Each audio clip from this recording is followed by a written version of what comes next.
Facebook ব্যবহার করি না এরম মানুষ নেই বললেও চলে, কিন্তু আমরা অনেকেই ফেসবুকের নাম্বারটি চেঞ্জ করতে জানি না। কিন্তু নাম্বারটি চেঞ্জ করতে না জানার কারণে আমরা অনেকেই অনেক সমস্যার মধ্যে পড়ে যাই।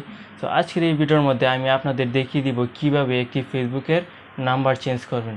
সো আর কথা না বেরিয়ে চলুন ভিডিওটি শুরু করা যাক। ভিডিওটি শুরু করার আগে আমার চ্যানেলটি সাবস্ক্রাইব করে নেবেন। সো চলুন মোবাইল স্ক্রিনে যাওয়া যাক। চলে আসলাম মোবাইল স্ক্রিনে। ফেসবুক আইডির নাম্বার পাসওয়ার্ড পরিবর্তন করার জন্য ফেসবুক লাইট অ্যাপটি ওপেন করে নিন। ওপেন হয়ে যাওয়ার পর আপনারা থ্রি লাইনে ক্লিক করুন। তারপর একটু নিচের দিকে আসুন। একটু নিচের দিকে আসলে দেখতে পারবেন সেটিংস অ্যান্ড প্রাইভেসি নামে একটি অপশন, ওইটাতে ক্লিক করুন। তারপর আবার সেটিংসে ক্লিক করুন। তারপর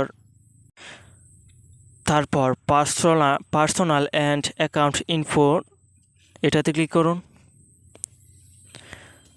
তারপর এখানে দেখতে পারবেন আপনার ফেসবুক আইডির মধ্যে যে নাম্বারটি দেওয়া আছে ওই নাম্বারটি শো করবে, এবং আপনার ফেসবুক আইডির মধ্যে যে ইমেল অ্যাড্রেসটি অ্যাড করা আছে ওইটিও শো করবে, সাথে আপনার ফেসবুকের নাম যেটি এটিও শো করবে। সো আমরা যেহেতু এখন ফোন নাম্বার পরিবর্তন করব, তার জন্য ফোন নাম্বার এটাতে ক্লিক করুন। তারপর এখান থেকে অ্যাড ফোন নাম্বার এটাতে ক্লিক করুন। তারপর এখান থেকে আপনার ফোন নাম্বারটি বক্সের মধ্যে দিয়ে নেবেন। সো আমারটা আমি দিয়ে নিচ্ছি।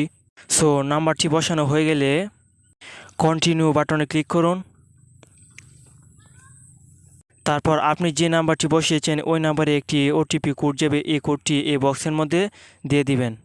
সো আমার কোডটি কিন্তু চলে এসেছে। সো আমারটা আমি দিয়ে নিচ্ছি। কোড বসানো হয়ে গেলে কনফার্ম বাটনে ক্লিক করুন। তারপর ক্লোজ বাটনে ক্লিক করে বেরিয়ে চলে আসুন। সো এখন এখানে দেখতে পাচ্ছেন আপনি যে নাম্বারটি এখন দিয়েছেন ওই নাম্বারটি এখানে চলে এসেছে। সো আগের নাম্বারটি রিমুভ করার জন্য এই যে নাম্বারের নিচে রিমুভ অপশনটি এটাতে ক্লিক করুন। তারপর এই বক্সে টিকমার্ক দিয়ে রিমুভ নাম্বার এটাতে ক্লিক করুন। তারপর আপনার ফেসবুক আইডির পাসওয়ার্ডটি দিবেন এখানে, দিয়ে তারপর রিমুভ ফোন নাম্বার এটাতে ক্লিক করে আপনার ফোন নাম্বারটি রিমুভ হয়ে যাবে। সো আশা করি বুঝতে পেরেছেন।